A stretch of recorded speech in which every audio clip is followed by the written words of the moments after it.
Number one is you care less. Now, notice I didn't say that you don't care. I said you care less. As you get older, as time passes by, you care less about what other people think about you. Yeah, you still care.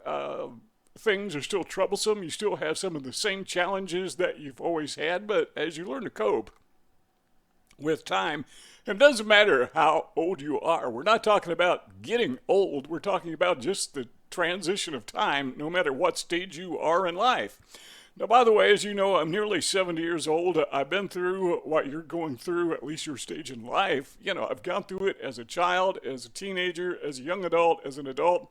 Now, as a senior, wherever you are in life, I've been there, I've done that. Experience is different, but the overall problems and challenges confronted by people with Asperger syndrome, yeah, I've been there. And what I can tell you is, it gets better with time. Not that your conditions change, but that your dealing with those conditions change as you learn to deal with them. So, number one is you care less. You still care, but not as much as you used to because, again, you're learning to cope. And number two is this: you learn to understand self. Now, if you are a teenager, say you're 14, 15 years old, you know the challenges, particularly when you get to high school, are extreme. That's when rejection becomes the most hurtful, and it's most prevalent because you are forced into a situation where you are being rejected basically all day long, every day throughout the entire school year. It's really challenging. And anybody who's been there knows exactly what you're going through. Some of us had less difficult times than others. I didn't have a particularly tough time in high school or elementary school or what we used to call junior high school. But I know that other people do, and it's frustrating. But what I'm here to tell you, if you are a junior high kid, middle school kid, high school student, even in a college, as time goes by, you are going to improve because you're going to have more and more understanding of who you are and what you're experiencing. Some of that comes from study, some of that comes from life's observation, and some of it comes from, well, watching YouTube videos like this one. Number three, you become more effective and more efficient. Well, this is something that psychologists refer to or neurologists refer to as neuroplasticity. And that's basically a term that means that your brain changes, that it adapts. Your brain is able to come to terms with your life circumstances.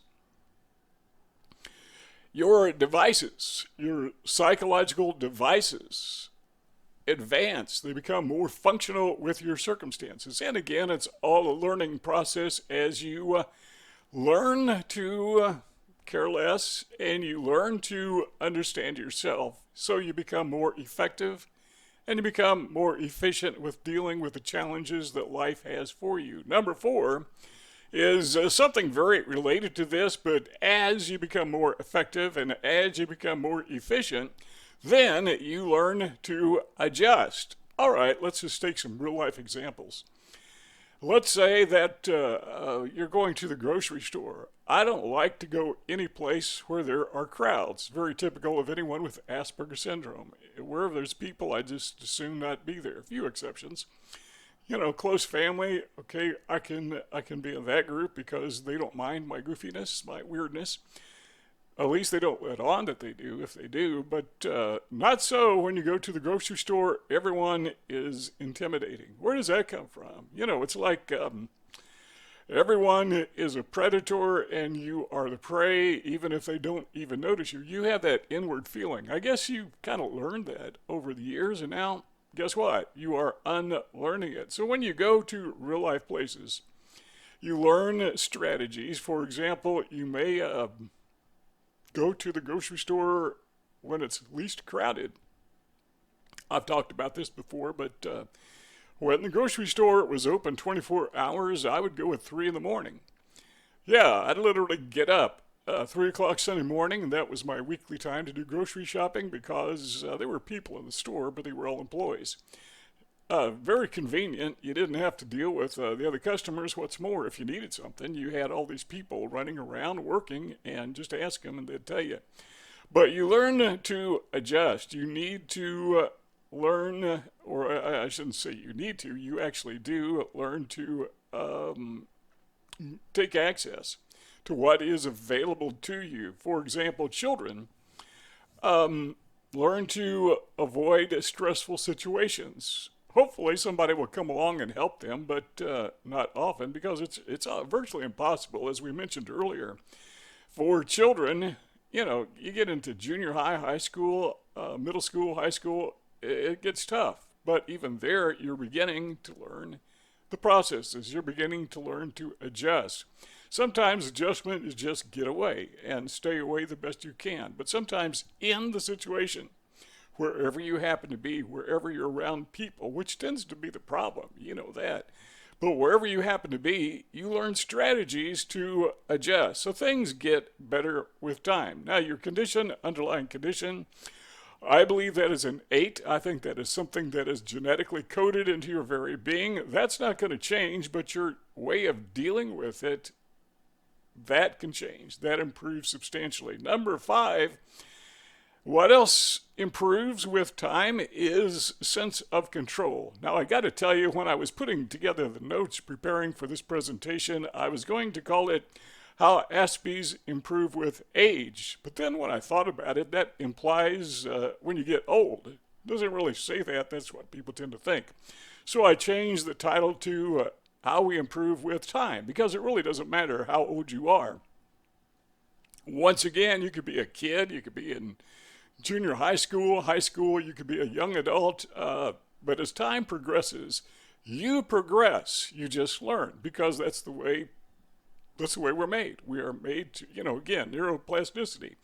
We are biologically, neurologically made to adjust, to work out strategies, to be able to function more effectively, more efficiently with what is handed to us.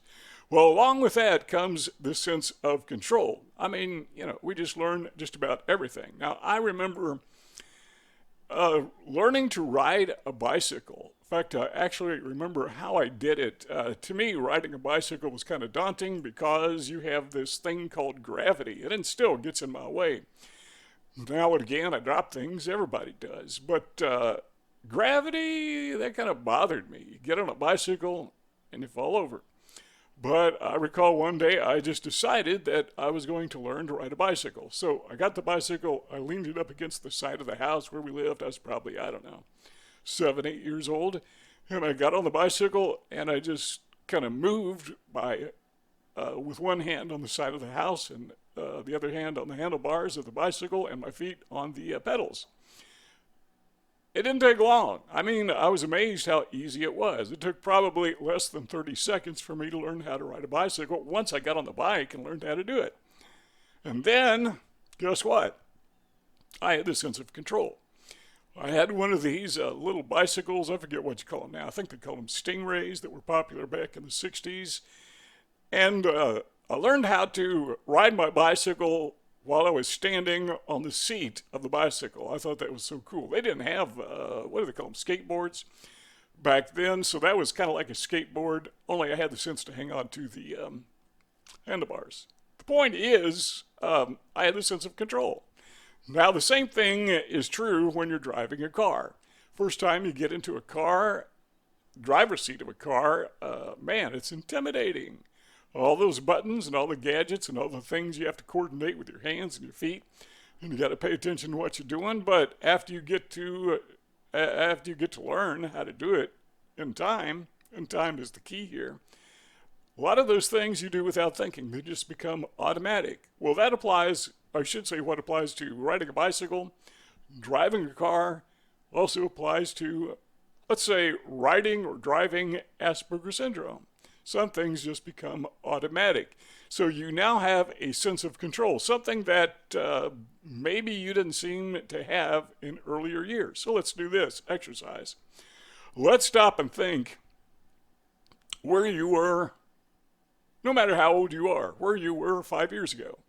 Have you learned anything? Has your life improved anyway in the past 5 years? Well, maybe not. But I think for most of us, yeah, we have learned some new strategies. We have learned to have that sense of control more so than we did 5 years ago or even 1 year ago.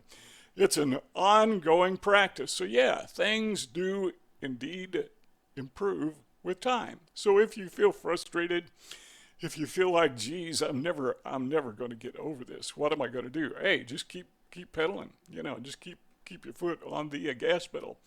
The more you drive, the more you learn. The more you live, the more you learn. The better you get, the more efficient and effective you become, the more sense of control that you have. You do have control of your life substantially.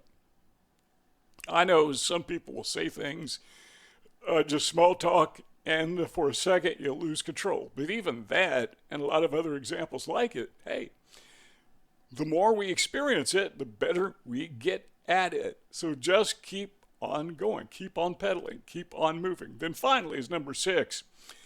What improves with time is resources. We have the internet. For years, okay, for millennia, nobody had the internet. I mean, there have always been people with Asperger syndrome even before anybody knew what it was, even before it was identified. Go back thousands and thousands of years. Wherever you want to go, you want to go to ancient Egypt, they were ancient Egypts who had Asperger syndrome. They may not have known it, but they had it. It's always been there. Wherever you go, any point in time where there were humans, there were people with autism. But they didn't have the internet. They did not have the resources that we have. Back then, okay, let's go way back in history to, 1980s. People with Asperger syndrome could not jump on the internet, log on to the internet, go to YouTube, and watch channels like this.